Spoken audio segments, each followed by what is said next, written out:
Hello student, welcome back. और हमारा topic चला हुआ है chemical bonding and molecular structure. और इससे पहले जो हमारे इसके टॉपिक्स जिसके ऊपर हमने वीडियो लेक्चर बनाए थे, आई होप आपने वो प्रॉपरली देख लिए होंगे और टेस्ट योर नॉलेज वाली असाइनमेंट सॉल्व कर ली होगी। तो आगे मूव करते हैं and the next topic is R resonance. पर इससे पहले कि हम रेजोनेंस आगे करें, हम कुछ बात कर लेते हैं बॉन्ड पैरामीटर्स में। और बॉन्ड पैरामीटर्स में एक चीज़ है बॉन्ड लेंथ। जो बॉन्ड लेंथ होती है वो एक्सपेरिमेंटली मेजर की जाती है। कुछ टेक्निक है जैसे जिसमें से एक का नाम है एक्सरे डिफ्रैक्शन। इस वाले मेथड से वो बॉन्ड लेंथ मेजर की जाती है। और वहां से हमारे को जब पता चला कि जो कार्बन कार्बन की सिंगल बॉन्ड है उसकी जो लंबाई होती है दैट इज 154 पिकोमीटर, और कार्बन कार्बन डबल बॉन्ड की 134 पिकोमीटर। उसी तरह से ऑक्सीजन ऑक्सीजन की जो डबल बॉन्ड है वो 121, और ओ ओ के बीच की जो सिंगल बॉन्ड है उसकी जो लेंथ होती है 148 पिकोमीटर, राइट। सो इसको पढ़ने की क्या जरूरत है? अभी आपको जो हम नया टॉपिक स्टार्ट कर रहे हैं रेजोनेंस, उसमें ये पॉइंट क्लियर हो जाएगा। रेजोनेंस क्या होता है? बहुत बार हम एक मॉलिक्यूल के लिए एक से ज्यादा लुईस स्ट्रक्चर ड्रॉ कर लेते हैं, पर कोई भी स्ट्रक्चर उसकी प्रॉपर्टी जैसे सपोज की बॉन्ड लेंथ ही होगी, उसको वो जस्टिफाई नहीं कर पाते या उसको एक्सप्लेन नहीं कर पाते उस स्ट्रक्चर के हिसाब से। तो ये बोला जाता है कि जो हमने ये लुईस स्ट्रक्चर लिखे हुए हैं, जो एक्चुअल स्ट्रक्चर इनके बीच में है कहीं, और इनकी हाइब्रिड है, मतलब इनकी मिक्स्ड है वो, ठीक है। और जो हमने ये स्ट्रक्चर लिखे हैं अभी मैं लिखूंगा, उसको बोलते हैं कैनोनिकल स्ट्रक्चर, कॉन्ट्रीब्यूटिंग स्ट्रक्चर और रेजोनेटिंग स्ट्रक्चर। एग्जांपल से समझते हैं। For example consider ozone. Ozone का जो हमने स्ट्रक्चर पहले ही बनाया हुआ है, और इसके हम दो लुईस स्ट्रक्चर बना सकते हैं। एक लुईस स्ट्रक्चर ऐसे और दूसरा लुईस स्ट्रक्चर ऐसे,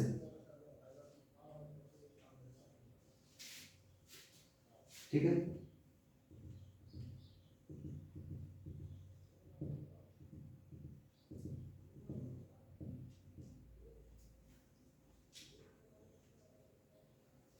तो अकॉर्डिंग टू स्ट्रक्चर, अगर हमारे दोनों स्ट्रक्चर सही है तो इस स्ट्रक्चर के हिसाब से अगर हम इसकी बॉन्ड लेंथ मेजर करते हैं, एक property which is bond length, तो हमारे पास रिजल्ट क्या आना चाहिए? रिजल्ट ये आना चाहिए कि इसकी लंबाई जो आनी चाहिए, जो जैसे हमारे पास वैल्यू दी है 121 पिकोमीटर आनी चाहिए, और इसकी जो है वो 148 पिकोमीटर आनी चाहिए।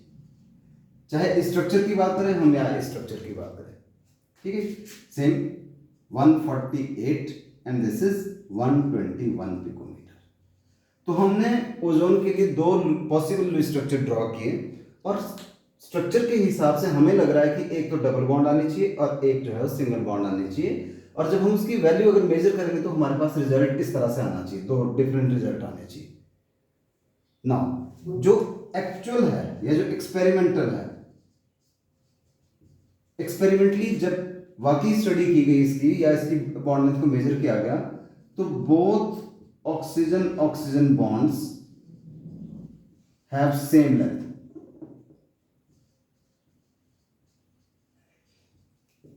तो दोनों की जो लेंथ है वो सेम आई, और वो कितनी आई वैल्यू? 128 पिकोमीटर। मतलब इससे तो ज्यादा आई और इससे कम आई। इसका मतलब क्या हुआ कि जब हमने ओजोन के लिए दो पॉसिबल लुईस स्ट्रक्चर ड्रॉ किए, तो दोनों स्ट्रक्चर जो एक्चुअल रिजल्ट आना चाहिए था 128, और वो भी दोनों साइड सेम लेंथ आनी चाहिए थी, उसको एक्सप्लेन नहीं कर पाया। तो बोला गया कि ना ये सही स्ट्रक्चर है ना ये सही स्ट्रक्चर है, एक्चुअल स्ट्रक्चर इन दोनों की हाइब्रिड फॉर्म है, मिक्स्ड स्ट्रक्चर है, और इनके बीच में रहता है, और उस स्ट्रक्चर को बोला गया रेजोनेंस हाइब्रिड। तो what is resonance? Resonance is a phenomenon in which when we can write two or more than two Lewis structure, but none of them is able to explain the all properties of molecule, then actual structure is said to be resonance hybrid of various Lewis structure. And the various Lewis structure, जैसे यहां पे हमने लिखा, these are called canonical or contributing or resonating. In structure को बोला जाता है canonical, contributing और रेजोनेटिंग स्ट्रक्चर। और किस तरह से इसको रिप्रेजेंट किया जाता है,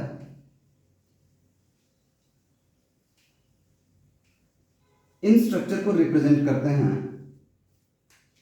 इस तरह का एरो जो दोनों साइड को पॉइंट आउट कर रहा है।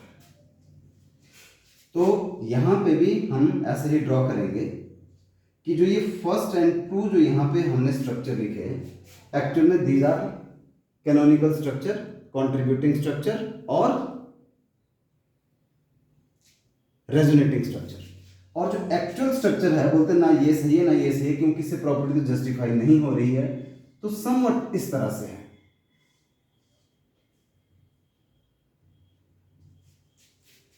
और इसको बोलते हैं हम रेजोनेंस हाइब्रिड।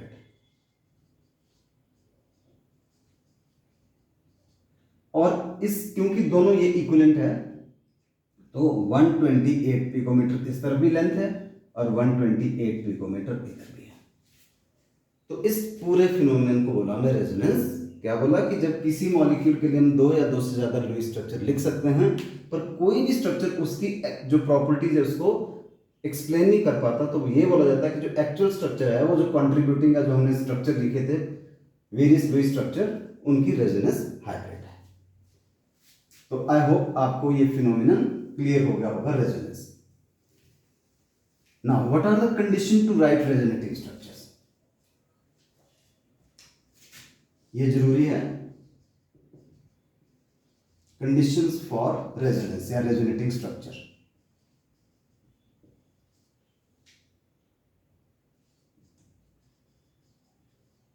तो रेजोनेटिंग स्ट्रक्चर को हम कॉन्ट्रीब्यूटिंग स्ट्रक्चर भी बोलते हैं,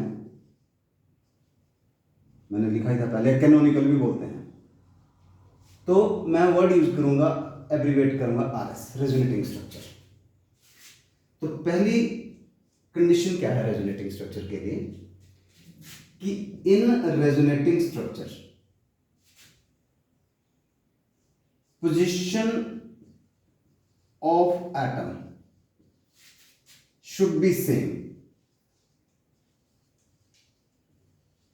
जो पोजीशन किसकी, एटम्स की पोजीशन जो है वो सेम होनी चाहिए, only the position of electron should be different. Position of electron की चेंज होती है जो भी हम रेजोनेटिंग या कंट्रीब्यूटिंग स्ट्रक्चर लिख रहे हैं। एग्जांपल से समझते हैं। सपोज कि मुझे नाइट्रेट आयन का स्ट्रक्चर ड्रॉ करना है, तो मैंने एक स्ट्रक्चर ये बना दिया जी।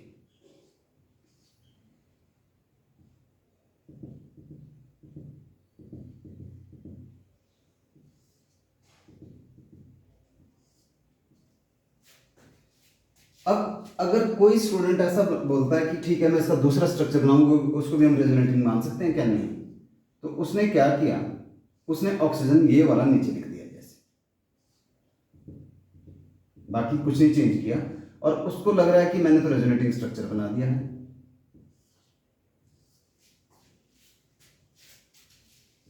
तो क्या हम इसको रेजोनेटिंग मानेंगे? नो। क्यों? क्योंकि उसने क्या किया, उसने इस कंडीशन को वायलेट कर लिया कि in resonating structure the position of atom should be same. यहां पे पोजीशन चेंज कर दी, ये ऑक्सीजन ऊपर था ये नीचे था, तो इसको हम रेजोनेटिंग नहीं मानेंगे। तो पहली बात ये है कि in resonating structure position of atom should be same, only the position of electron जो है वो चेंज हो सकती है। दूसरी कंडीशन, जो सेकेंड कंडीशन वो है कि total number of lone pair, total number of lone pairs must be same in resonating structures.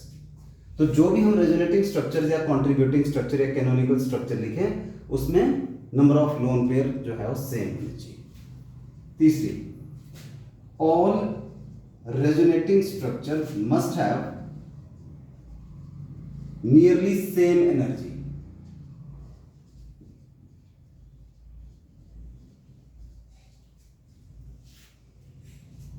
Fourth, if negative charge is on electronegative atom and positive charge is on electropositive atom, then resonating structure जो है वो stable माना जाएगा। ठीक है, या contributing structure को हम स्टेबल कंसीडर करेंगे, otherwise unstable, not valid. Unstable बोलेंगे हम या बोलेंगे कि नॉट वैलिड है वो बात। Let us see the example. ये HF के बीच में हमने लुईस स्ट्रक्चर ड्रॉ कर लिया। तो अगर हमने ये ऐसा लिख दिया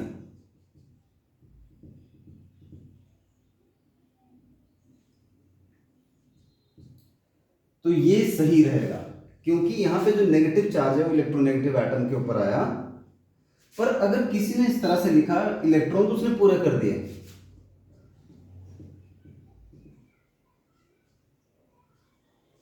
so this is not stable contributing structure. Why? Because यहाँ पे नेगेटिव चार्ज हाइड्रोजन के ऊपर आ रहा है, पॉजिटिव चार्ज जो कि खुद इलेक्ट्रोनेगेटिव एटम है उसके ऊपर हमने पॉजिटिव चार्ज दे दिया, तो उस स्ट्रक्चर को हम स्टेबल स्ट्रक्चर कंसीडर नहीं करेंगे।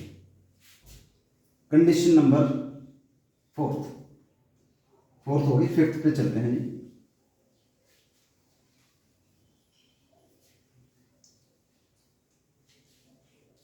फिफ्थ कंडीशन हमारे पास ये है कि इन रेजोनेटिंग स्ट्रक्चर या contributing structure similar charges should not be on adjacent atom. मतलब जो साथ साथ वाले एटम है उनके ऊपर सिमिलर चार्जेस नहीं होना चाहिए, एंड जो डिसिमिलर चार्जेस है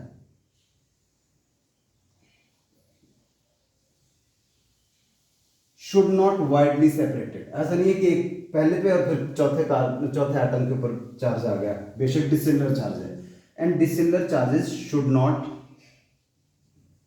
बी ऑन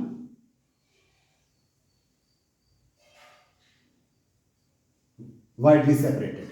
ऐसा लिख देते हैं, वाइडली सेपरेटेड। एग्जाम्पल से समझते हैं कि N2O जो कि नाइट्रस ऑक्साइड, इसको हम लाफिंग गैस भी बोलते हैं, अगर हम इसके स्ट्रक्चर लिखें तो कौन कौन से लिख सकते हैं हम?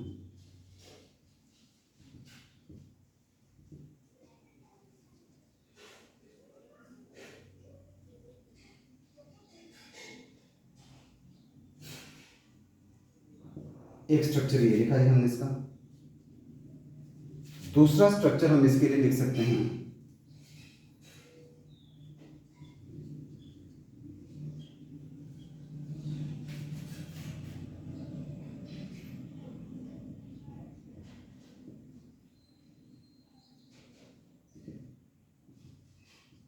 ये फर्स्ट स्ट्रक्चर, ये सेकंड स्ट्रक्चर, एक और structure,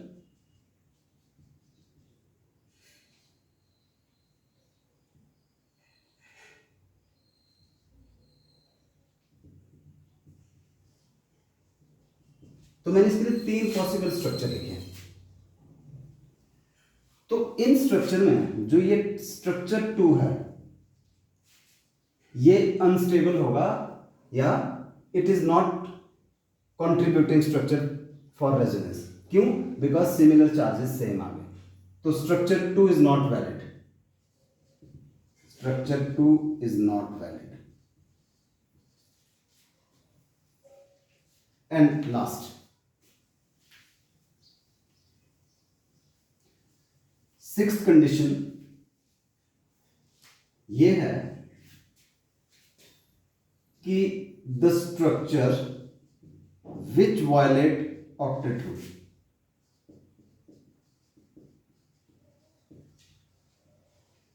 will be least stable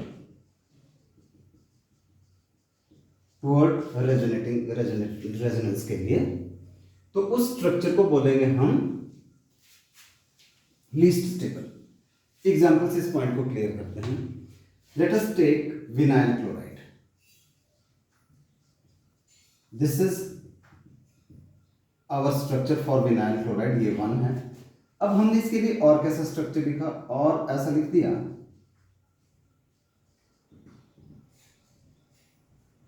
ये आ गया जी। और एक स्ट्रक्चर और भी लिख सकते हैं हम, इसके ऊपर पॉजिटिव और इस इलेक्ट्रॉन को वहां पे शिफ्ट कर दिया गया हमने।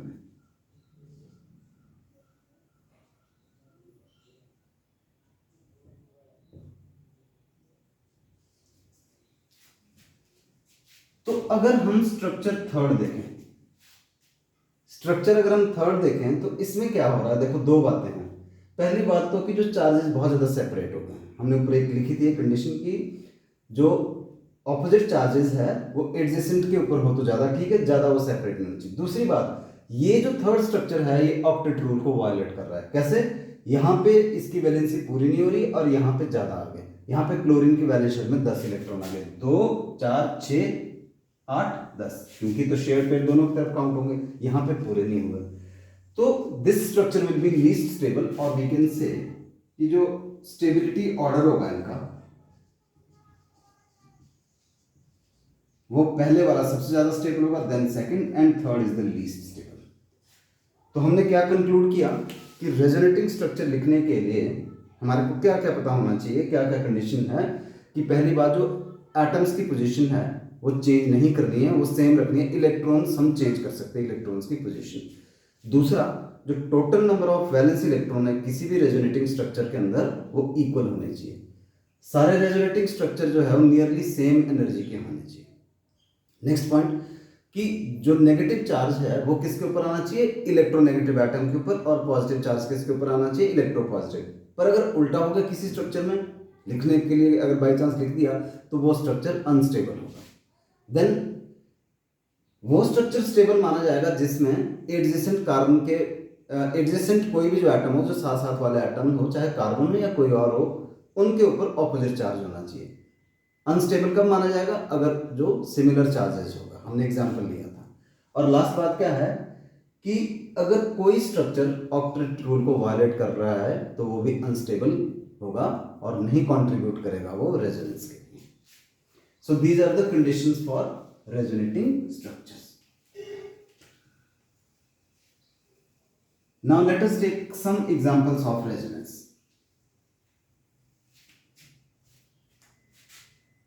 तो पहला हम ले लेते हैं SO2, उसके बाद SO3, NO3 negative and CO3 2 negative. इन तीनों का सेम सेम ही है structure. CO2 we can take N2O, CO,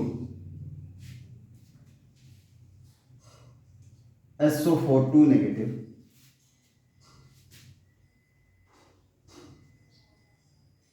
N3H, this is called hydrazoic acid.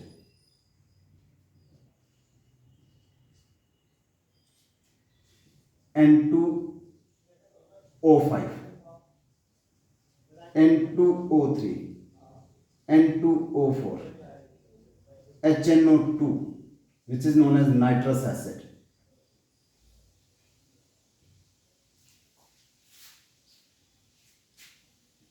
Then HNO3, nitric acid, C6H6 benzene, then C10H8 naphthalene, acetate ion.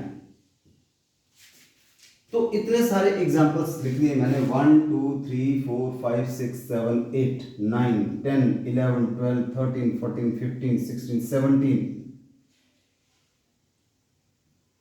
तो total 17 example लिखिए। और भी बहुत सारे हैं, ऐसा नहीं है कि यही है। तो हम इनमें से कुछ रेंडमली के जो है वो रेजोनेटिंग स्ट्रक्चर लिखते हैं, फिर कुछ क्वेश्चंस करते हैं सॉल्व। तो क्यों ना स्टार्ट करें हम पहले से ही SO2 से। इनको मैं इरेज कर लेता हूं, निचले वालों को।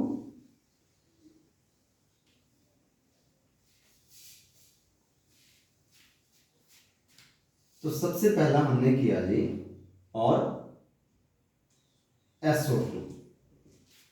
SO2 और ओजोन का स्ट्रक्चर बिल्कुल सेम है।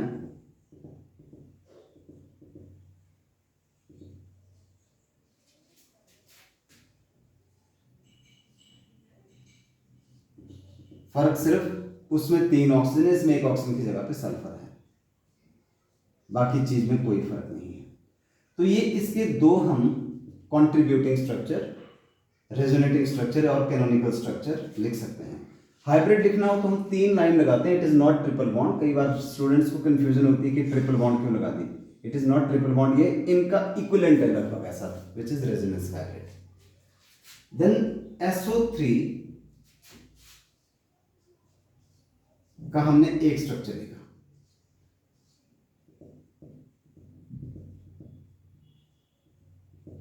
अब इसके रेजोनेटिंग स्ट्रक्चर लिखने का बड़ा आसान तरीका है कि भाई इसको घुमा दो क्लॉकवाइज एंटी क्लॉकवाइज। जैसे स्टीयरिंग व्हील होता है, मान लीजिए मैंने क्लॉकवाइज इसको रोटेट किया तो क्या हो जाएगा, ये जो डबल बॉन्ड थी इधर को आ गई, ये सिंगल बॉन्ड इधर को आ गई और ये वाली बॉन्ड ऊपर को चलेगी। पहले लिख लेते फिर वैलेंस इलेक्ट्रॉन्स पूरे करेंगे। अगेन फिर अगर हमने इसको रोटेट किया तो क्या हो जाएगा, ये जो डबल बॉन्ड थी वो इधर को आ गई, ये कोऑर्डिनेट ऊपर को चली गई और ये। तो वैलेंस इलेक्ट्रॉन तो जैसे हमने कंडीशन में लिखा था कि सबके इक्वल होने चाहिए। इसमें 6 मतलब 3 पेयर, इसमें 2 पेयर। तो ये इनके 3 कंट्रीब्यूटिंग स्ट्रक्चर या कैनोनिकल स्ट्रक्चर बनते हैं। और अगर इसका रेजोनेंस हाइब्रिड हम लिखना चाहें तो हम ये बोलेंगे कि इसमें जो बॉन्ड है ना प्योर डबल है ना प्योर सिंगल बॉन्ड है, इनके बीच में है, क्योंकि ये डबल बॉन्ड फिक्स नहीं है, सिंगल बॉन्ड भी फिक्स नहीं है। This is resonance hybrid. NO3 का देखें तो बिल्कुल सेम है, which you can try yourself. मैं एक स्ट्रक्चर बना देता हूं।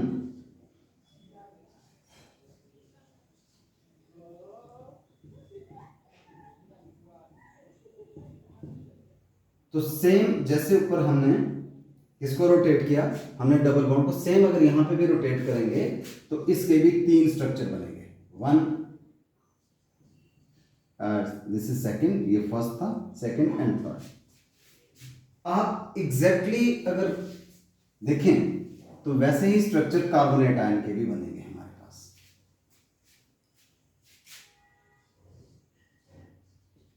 CO3 2 नेगेटिव के। तो इसमें क्या है, यहां पे डबल बॉन्ड,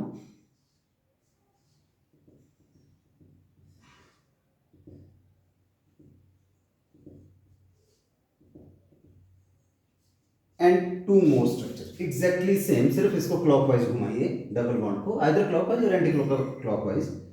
तो 3 ही पॉसिबल होते हैं। चौथा अगर हम फिर घुमाने की कोशिश करेंगे तो पहले वाला हो जाएगा, तो वो बनेगा नहीं, वो मतलब उसको न्यू थोड़ी ना काउंट करेंगे फिर। चलिए कुछ और मॉलिक्यूल देख लेते हैं इसके अलावा। CO2 का देख लेते हैं।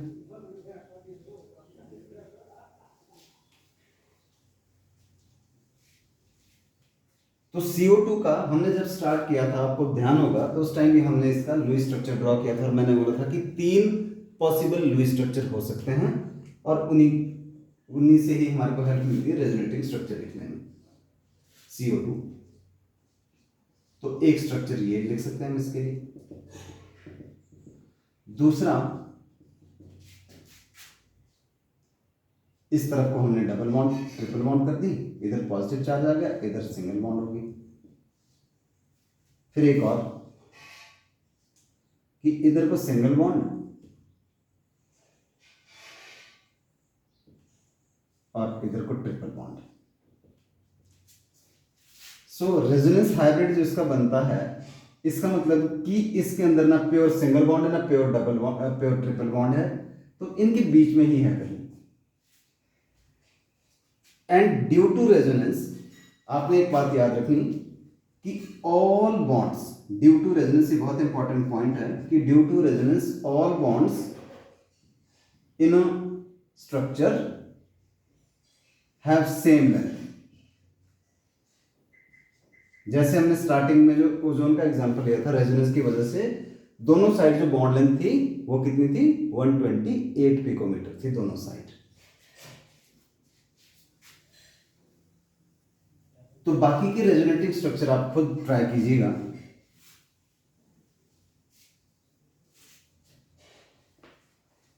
चलिए एक और ले लेते हैं, N2O4। हमारे पास का लुईस स्ट्रक्चर हमने पहले बनाया,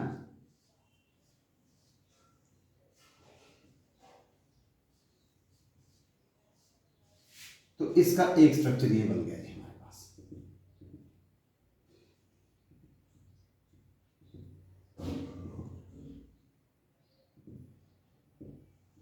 कई बार जब हम क्लास में इसको करते हैं तो स्टूडेंट्स क्या करते हैं कि वो एक ऐसा लिखते हैं और एक वो दूसरा क्या कर देते हैं, मैं आपके सामने वो बना रहा हूं, वो बोलते हैं कि देखिए मैंने एक दूसरा रेजोनेटिंग स्ट्रक्चर ये बना दिया,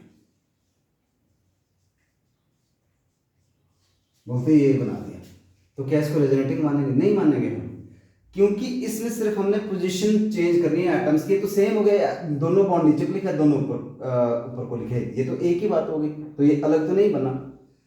तो जो फर्स्ट कंडीशन थी वो वायलेट हो गई यहां पे। देन तो इसका स्ट्रक्चर एक ये बना, और दूसरा हमने इसमें क्या किया, इस तरफ को ऐसे रहने देते हैं हम, और इधर को हम चेंज कर देते हैं, 2 4 6 2 4 2 4 6 2 4। तो इस तरह से इसके दो स्ट्रक्चर्स बन गए।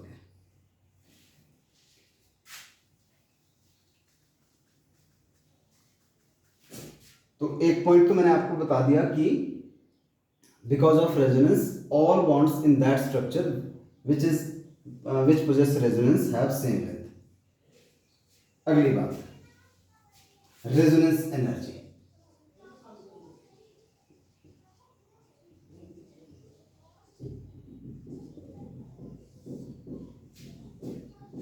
रेजोनेंस एनर्जी क्या होती है? It is the energy difference between, किस किस का एनर्जी डिफरेंस है? It is the energy difference between resonance hybrid and most stable contributing structure. ध्यान रखना आपने, it is the energy difference between resonance hybrid and most stable contributing structure या resonating structure, ठीक है। और higher is resonance energy, are लिख दिया मैंने, मोर इज द स्टेबिलिटी। तो रेजोनेंस एनर्जी जो है स्टेबिलिटी डिसाइड करती है। फॉर एग्जांपल जैसे बेंजीन में जो रेजोनेंस एनर्जी, क्या बोला, what is resonance energy? It is the difference between resonance energy of resonance hybrid and that of most stable contributing structure. तो इसकी वैल्यू जो है 151 किलो जूल पर मोल और 36 कैलोरीज है।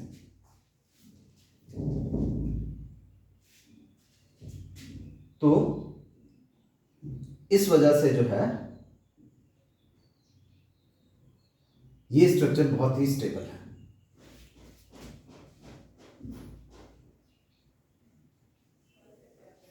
तो यहां पे दिखा देते हैं कि कैसे इसको हम रिप्रेजेंट करते हैं। ये इधर एनर्जी है, suppose this is the energy, इस साइड को हमने एनर्जी ड्रॉ की, और यहां पे हमारे पास ये कंट्रीब्यूटिंग स्ट्रक्चर है, कोई भी 1 2 3 1 2 3, these are contributing structure or resonating structure, and this is resonance hybrid.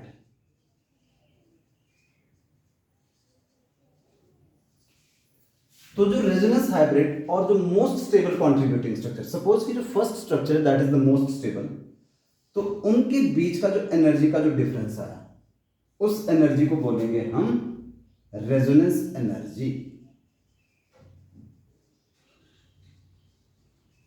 So what is resonance energy? It is the energy difference between energy of resonance hybrid and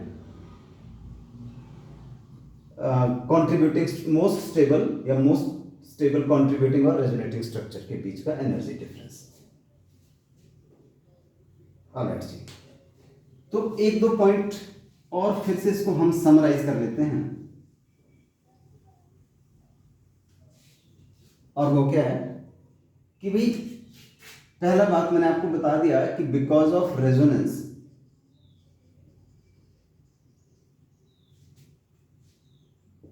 all bonds have same length. ये तो हो ही गया, repeat हो गया काम। Then जो resonating structure और contributing structure they are hypothetical. वो हाइपोथेटिकल है, वो रियल में एग्जिस्ट नहीं करते हैं। तो रियल में कौन सा एग्जिस्ट करता है? जो रेजोनेंस हाइब्रिड है। रेजोनेंस हाइब्रिड है वो रियल स्ट्रक्चर है, उसको हम एक्चुअल स्ट्रक्चर कंसीडर करते हैं। और नेक्स्ट पॉइंट की more is resonance energy, more will be stability.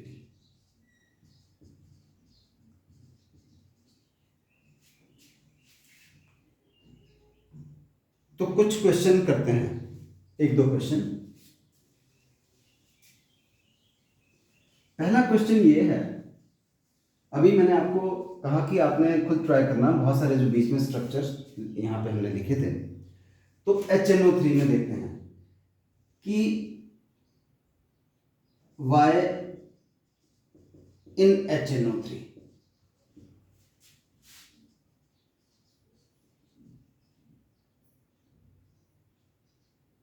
OHN bond is larger than NO bond।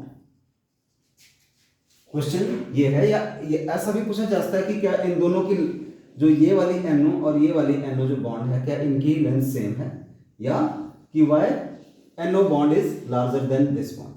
तो रीजन क्या है? तो हमारे को देखना पड़ेगा इसका रेजोनेटिंग स्ट्रक्चर ड्रॉ करके। अगर हम इसका रेजोनेटिंग स्ट्रक्चर ड्रॉ करें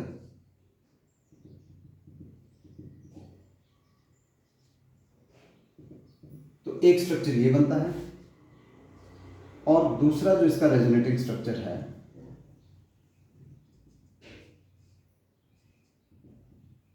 ये, और बॉन्ड सिंगल बॉन्ड ऊपर को लगा दी हमने, डबल बॉन्ड नीचे को। तो क्वेश्चन क्या है कि एक बॉन्ड तो इसके बारे में पूछ रहा है हमारे से, जो सिंगल बॉन्ड है, और एक वो इसके बारे में पूछ रहा है कि क्या इन दोनों की लंबाई सेम होनी चाहिए। आंसर है नो। रीजन क्या है कि जो ये NOH बॉन्ड है ये हमेशा सिंगल बॉन्ड रहती है, ठीक है, because not involve in resonance. ये रेजोनेंस में इन्वॉल्व नहीं हुई। बट जो दूसरी तरफ जो बॉन्ड है, देखिए पहले यहां सिंगल थी, अभी डबल हो गई है। बट जो NO बॉन्ड है, ठीक है, it has acquired partial double bond character. तो इसके अंदर जो पार्शियल डबल बॉन्ड कैरेक्टर आ गया, क्यों है? Because of resonance. तो देयरफॉर ये होगी शॉर्ट में, तो it will be shorter than NOH bond, क्योंकि डबल बॉन्ड जो है शॉर्ट होती है। आपको याद रखना होगा कि जो बॉन्ड लेंथ होती है, मान लीजिए किसी भी केस में हो, सपोज कि कार्बन में, तो ट्रिपल बॉन्ड सबसे छोटी है, डबल बॉन्ड थोड़ी बड़ी है, और सिंगल बॉन्ड की लंबाई सबसे ज्यादा होती है।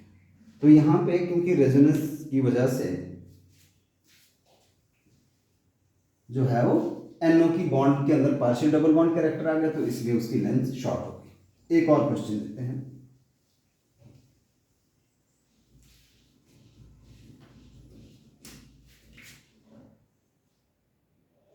हमारे को बताना है कि correct bond length between carbon in benzene. बहुत जगह पे इससे रिलेटेड क्वेश्चन आया हुआ है कि कौन सी होगी। तो पहली ऑप्शन है कि जो 3 बॉन्ड्स है उसकी जो बॉन्ड लेंथ है that is 154 picometer. Option B कि जो 3 बॉन्ड्स हैं उनकी बॉन्ड लेंथ है 134 पिकोमीटर। ऑप्शन सी कि all bonds between carbon atom have same length of 139 picometer. And option D कि जो बोथ ए और बी है वो बात सही है। तो इनमें से हमारे से पूछा जाता है किसी ना किसी तरीके से क्वेश्चन। तो हम क्या करते हैं, हम ये देख लेते हैं कि जो ये बेंजीन था ना, इसका स्ट्रक्चर ड्रॉ करके देख लें। देखिए जो कार्बन हाइड्रोजन है उसमें तो कभी रेजोनेंस, कार्बन और हाइड्रोजन वाली बॉन्ड के बीच में तो कभी रेजोनेंस इन्वॉल्व नहीं हुआ। तो एक स्ट्रक्चर ये बनता है, अगर हम इस स्ट्रक्चर को सही माने तो हमारे पास 3 बॉन्ड की लंबाई 154 आनी चाहिए, 3 बॉन्ड की लंबाई 134 पिकोमीटर आनी चाहिए। तो उस हिसाब से तो ऑप्शन ए और बी बोलते ठीक हो जानी चाहिए। But we know that benzene is a resonance hybrid of 2 structure.